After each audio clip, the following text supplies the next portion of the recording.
Boa noite, meus queridos irmãs e irmãos. Estamos muito felizes de estarmos trazendo até vocês o Evangelho do Lar Ismael. Sejam todos bem-vindos.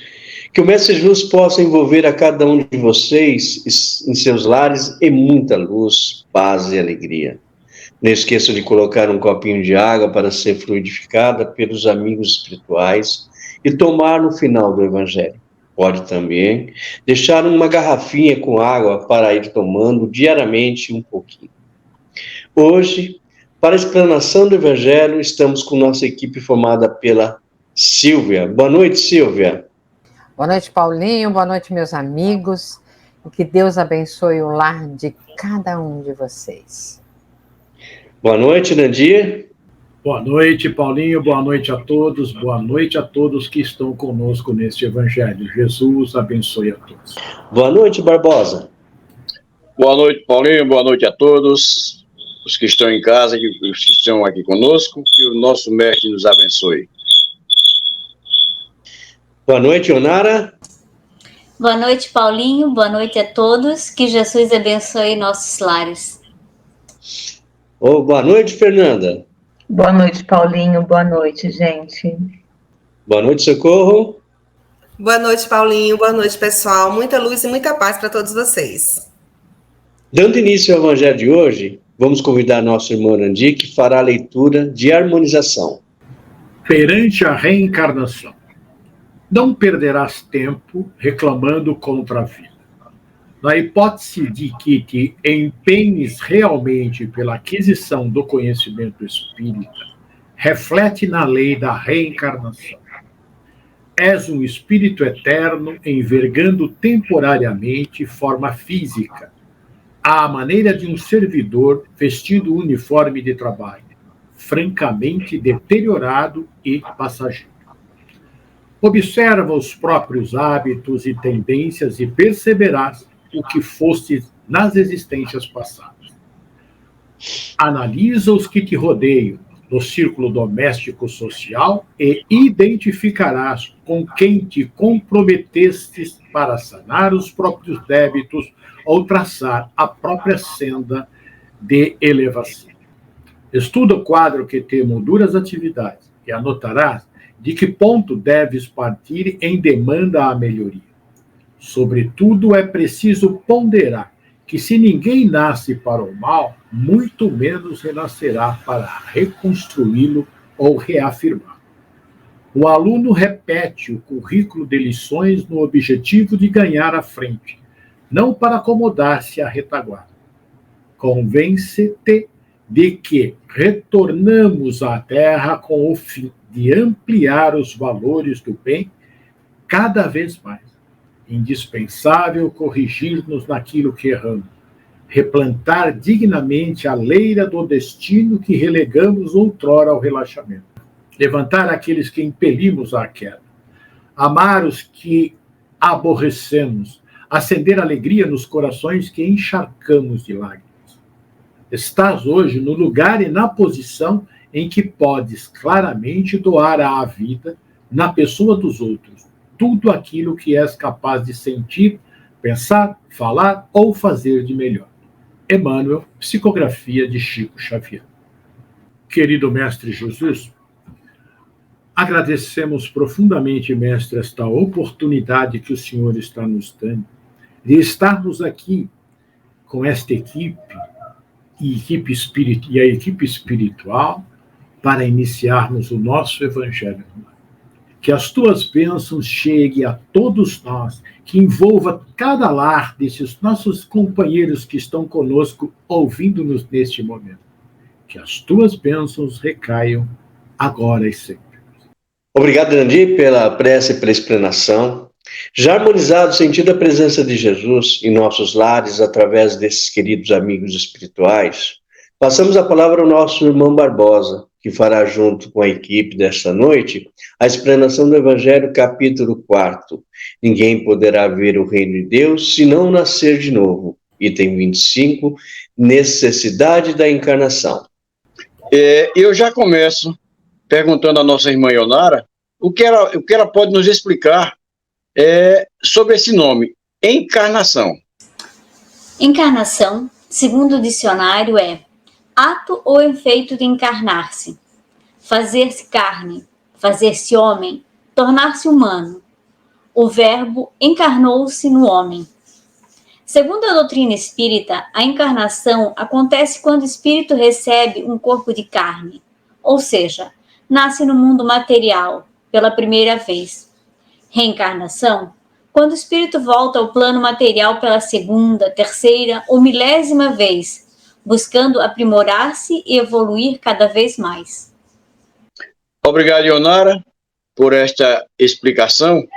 E aí nós ficamos sabendo, né, a diferença entre encarnação e reencarnação. E começando a leitura do nosso Evangelho, necessidade da encarnação. É um castigo a encarnação e somente os espíritos culpados estão sujeitos a sofrê-la? A passagem dos espíritos pela vida corporal é necessária para que eles possam cumprir, por meio de uma ação material, os desígnios cuja execução Deus lhes confia. É-lhes necessária a bem deles, visto que a atividade que são obrigados a exercer lhes auxilia o desenvolvimento da inteligência. Sendo soberanamente justo, Deus tem de distribuir tudo igualmente por todos os seus filhos. Assim é que estabeleceu para todos o mesmo ponto de partida, a mesma aptidão, as mesmas obrigações a cumprir e a mesma liberdade de proceder. Então, Barbosa, aqueles que fazem mau uso da liberdade que Deus lhes concede, retardam o seu progresso, né? E é assim que, por sua obstinação, podem prolongar indefinidamente a necessidade de se reencarnarem. E é então que a reencarnação se torna um castigo para o espírito. Deus é justo, né? O espírito recebe oportunidades para reparar erros cometidos em existências anteriores e para desenvolver novos aprendizados. A reencarnação, ela é aceita como lei natural, necessária ao progresso moral e intelectual. Favorece a evolução do espírito. Ela expressa a justiça e a misericórdia divina, que não condenando, mas concedendo ao espírito a oportunidade de corrigir erros cometidos. Deus é misericórdia. Assim, a reencarnação é o reajuste da consciência culpada perante as leis sábias e amorosas que governam o universo. E nós, o que estamos fazendo para o nosso reajuste? Bem explicado, Silvia. Eu vejo que a encarnação não é um castigo que o espírito sofre, pois é necessária para a nossa evolução. Então precisamos encarnar e reencarnar aqui tantas vezes seja necessário. E Deus dá essa oportunidade a todos nós. E começamos todos no mesmo ponto de partida. Nenhum privilégio é concedido a ninguém. Como é lindo, né? O que Deus faz por nós, né? Nos dá essa oportunidade de nos reabilitarmos a cada reencarnação, né? Porque Ele nos dá a encarnação, mas nós nos perdemos ali durante aquela vida, aí Ele vai nos dar uma reencarnação, nos dá outras e outras e outras, e nós temos sempre essa oportunidade dada pelo nosso Pai, né, de pagarmos nossas dívidas, de limparmos o nosso espírito, chegarmos à purificação e permanecermos por lá, sem a necessidade de reencarnarmos. Muito bem, meninas, muito bom mesmo. E continuando a leitura, qualquer privilégio seria uma preferência, e toda preferência uma injustiça. Mas a encarnação para todos os espíritos é apenas um estado transitório. É uma tarefa que Deus lhes impõe quando iniciam a vida, como primeira experiência do uso que farão do livre-arbítrio.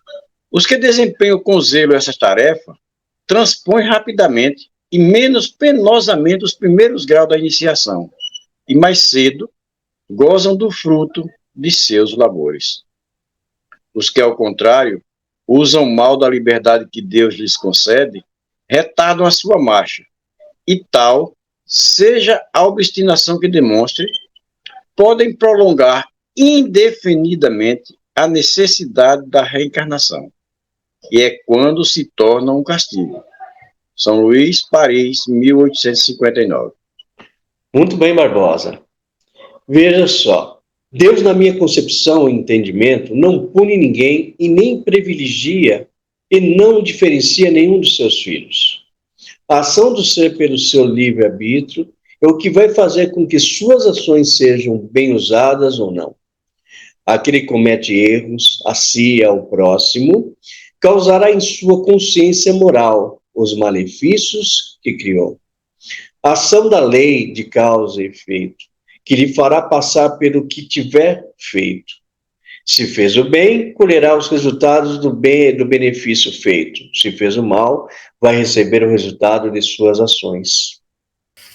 Isso mesmo, Paulinho. Como é importante pensar sobre isso.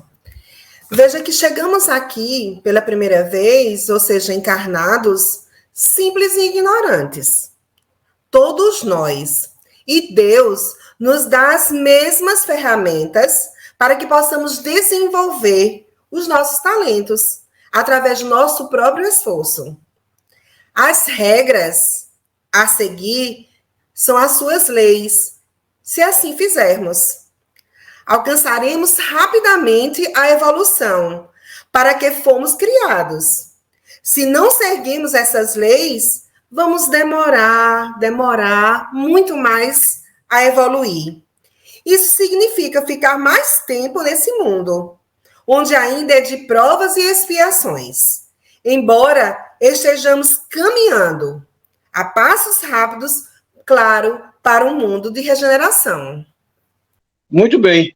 Então a gente percebe aí, né, nesses dois comentários de vocês, o quanto Deus é bom e o quanto ele cobra tão pouco de nós, né? Ele nos dá leis e também nos dá o livre-arbítrio.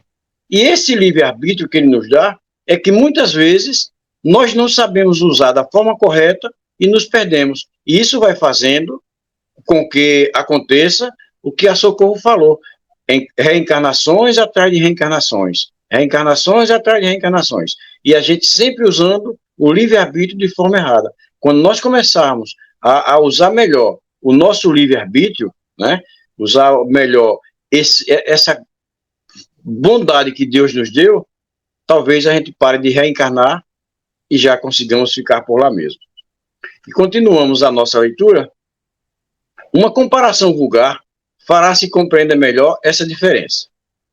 O escolar não chega aos estudos superiores da ciência, senão depois de haver percorrido a série das classes que até lá o conduzirão. Essas classes, qualquer que seja o trabalho que exijam, são um meio de o estudante alcançar o fim, e não um castigo que se lhe inflige. Se ele é esforçado, abrevia o caminho, no qual, então, menos espinho encontra. Outro tanto não se sucede àquele a quem a negligência e a preguiça obrigam a passar duplamente por certas classes. Não é o trabalho da classe que constitui a punição. Esta se acha na obrigação de recomeçar o mesmo trabalho. Assim acontece com o homem na Terra. Para o espírito do selvagem, que está apenas no início da vida espiritual, a encarnação é um meio de ele desenvolver a sua inteligência. Contudo, para o homem esclarecido, em quem o senso moral se acha largamente desenvolvido e que é obrigado a percorrer de novo as etapas de uma vida corpórea, cheia de angústias, quando já poderia ter chegado ao fim. É um castigo, pela necessidade em que se vê de prolongar sua permanência em mundos inferiores e desgraçados. Deus é soberanamente justo e bom. E justamente por isso que ele nos dá a oportunidade da encarnação. E como você leu, para falarmos de uma maneira mais simples, comparamos com a escola. Se aprendemos as lições, estudarmos, desempenharmos bem os trabalhos que aparecem, as provas, passamos de ano. Se não conseguirmos fazer isso, reencarnamos na mesma condição, para aprendermos outra vez e tentar colocar em prática. Estamos tendo a oportunidade de aprender e evoluir. Isso é muito importante. Não é um castigo. Se nos esforçarmos realmente, abreviamos o caminho. Agora, se continuarmos sendo egoístas, vaidosos, orgulhosos, só prolongamos a caminhada. Temos que levar a vida de uma maneira mais leve. Nem sempre isso é fácil, só que temos que tentar. Fernanda, você explicou muito bem esse trecho do Evangelho. É muito triste repetir as mesmas matérias, já aconteceu comigo. Isso é da minha época, tá? Admissão. Hoje não existe mais. E não é fácil. Não é fácil você ver os seus amigos irem avante e você ficar para trás. Principalmente quando você tem uma mãe brava. Isso acontece porque não nos esforçamos o suficiente para progredirmos. Se na escola é ruim, imagine você ir para a Terra novamente por conta de seus defeitos. Os principais são o orgulho e o egoísmo. A situação é bem pior.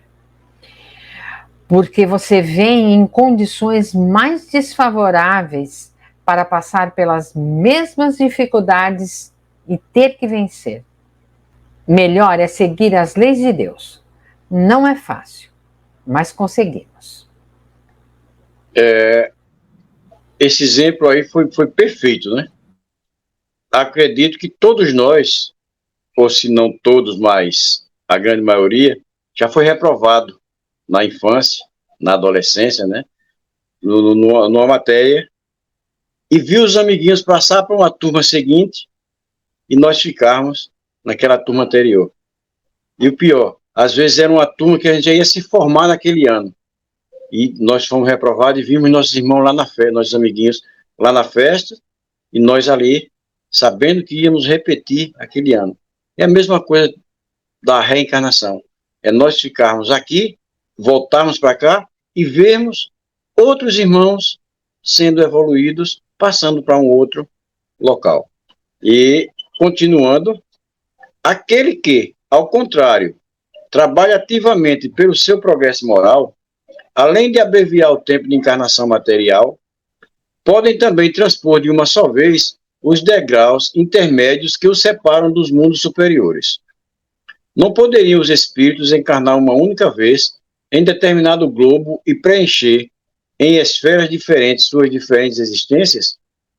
Semelhante modo de ver só seria admissível se na Terra todos os homens estivessem exatamente no mesmo nível intelectual e moral. As diferenças que há entre eles, desde o selvagem ao homem civilizado, mostram quais os degraus que tem de subir. Então, Barbosa, é muito importante a gente conversar um pouco mais, aprofundar um pouco mais sobre essa questão. Então, para pensarmos sobre isso e para realmente que tenhamos certeza que Deus, na sua infinita misericórdia, cujas leis são sábias, não faz nada de inútil, como já foi falado anteriormente por todos os irmãos aqui, precisamos entender que, pelo princípio da reencarnação, todos os espíritos caminham para a perfeição. Isso já foi também dito aqui, mas é importante que a gente entenda como isso acontece. Deus nos concede o mesmo ponto de partida, isso também já ficou bem claro até aqui, e os meios para alcançá-lo, proporcionando-nos as provações que precisamos aqui na vida corporal, na vida corpórea.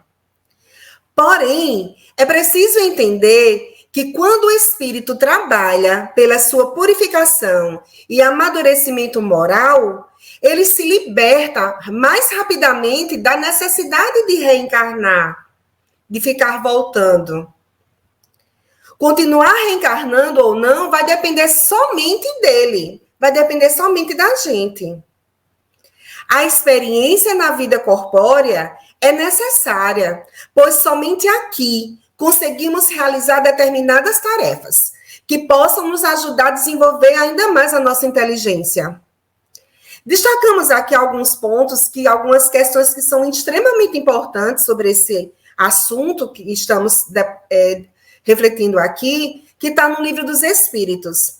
Vamos entender um pouco melhor. Na questão 168, Kardec pergunta: o número das existências corpóreas é limitado ou o espírito se reencarna perpetuamente? Olha a resposta. A cada nova existência, o espírito dá um passo na senda do progresso, quando se despojou de todas as suas impurezas. Não precisa mais das provas da vida corpórea. Mas na questão seguinte, Kardec pergunta: o número das encarnações é o mesmo para todos os espíritos? Olha que importante a resposta. Não. Aquele que avança rapidamente poupa-se das provas. Não obstante, as encarnações sucessivas são sempre muito numerosas, porque o progresso é quase infinito. Mais adiante, ainda sobre essas questões, Kardec pergunta na questão 173. A cada nova existência corporal, a alma passa de um mundo para outro ou pode ter muitas no mesmo globo? Olha a resposta dos espíritos.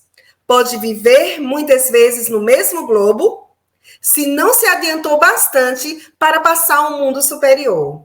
Ainda na mesma questão, ele continua: podemos, então, reaparecer muitas vezes aqui na Terra? E os espíritos respondem: certamente. E ainda continua: podemos voltar a este depois de termos vivido em outros mundos? E aí os espíritos respondem: sem dúvida. É possível que já tenhais vivido algures na Terra, ou seja, tanto aqui quanto em outros mundos. Então, para fechar esse raciocínio, a lei das vidas sucessivas nos dá muita esperança. Ela é capaz de nos levar à crença mais forte da justiça de Deus. Também já foi dito aqui várias vezes. Mostrando aos espíritos que somente recebemos o que merecemos para o despertamento espiritual.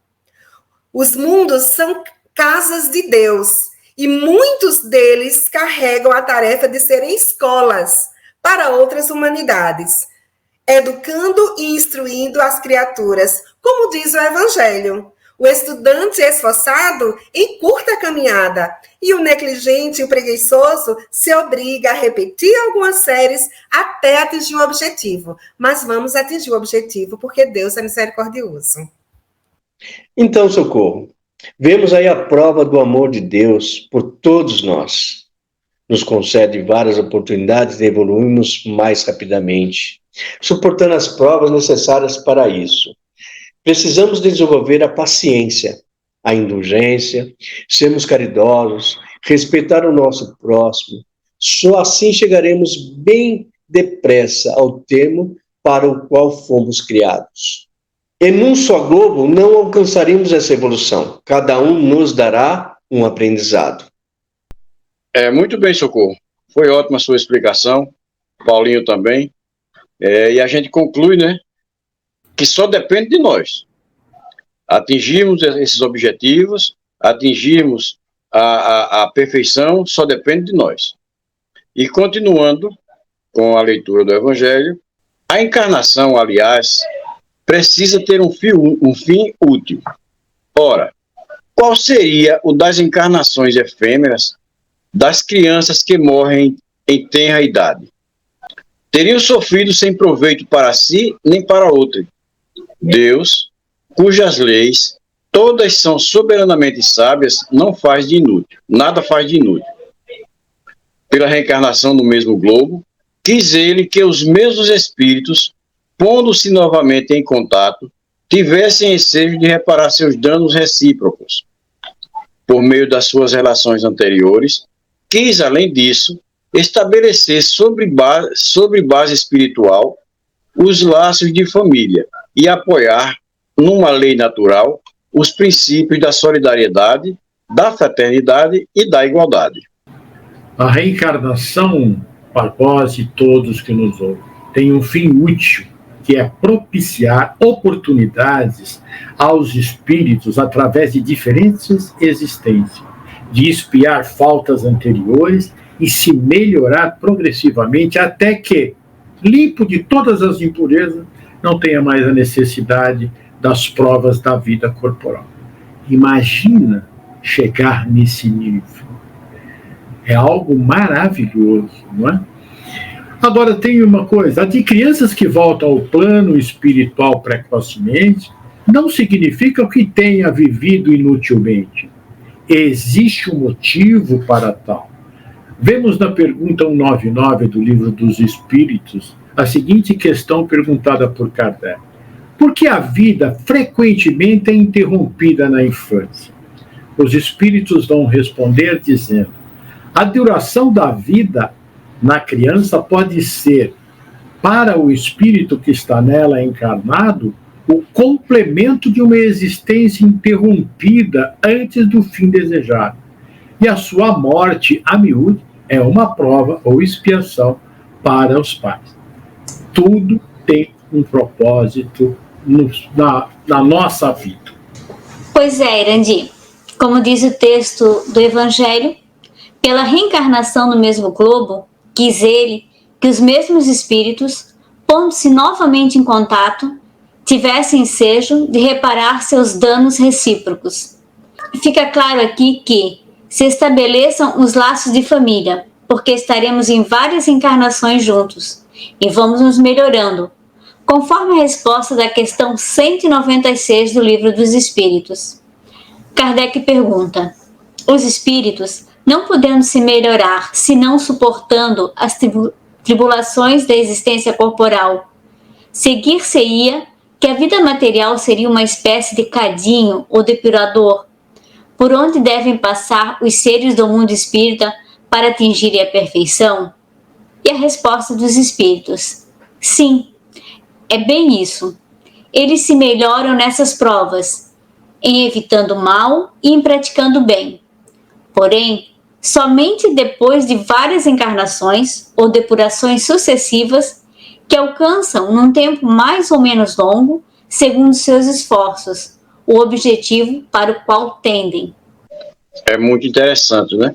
Nós vemos aí essa questão onde fala da morte das crianças, que às vezes a gente fica se perguntando, por quê? Nem viveu a vida direito, já morreu, já desencarnou. Ora, é como a gente viu aí, né? Tudo tem um propósito. Nada, e como disse o Irandi, nada é feito só por fazer. Tudo tem um propósito. Aí, como dizia a Zíbia, nada é por acaso. Tudo tem seu propósito. Então, eu gostaria de agradecer e passar a palavra ao nosso irmão Paulo, para que ele continue. Bem, meus irmãos, chegamos ao final da nossa explanação. Aproveito a inspiração de nossa irmã Socorro para fazer a nossa prece final. Então, vamos encerrar nosso evangelho com o coração cheio de gratidão. Senhor Jesus, mais uma vez, Senhor, muito obrigado por essa oportunidade, por esse evangelho semanal, por aprendermos ainda mais, por caminhar na tua direção. Como é bom, Senhor, saber desse teu amor por nós. Como é bom saber, Senhor, que temos a oportunidade de nos tornarmos melhores a cada dia, em cada momento, aprendendo sempre com os nossos erros, aprendendo com os nossos irmãos que estão junto conosco nessa caminhada. Nesse momento, pedimos aos nossos amigos espirituais que participam desse evangelho, que possam fluidificar as águas que se encontram nas nossas casas, para que se tornem remédio para todos os males que realmente necessitamos. Tu sabes muito mais do que precisamos do que nós mesmos.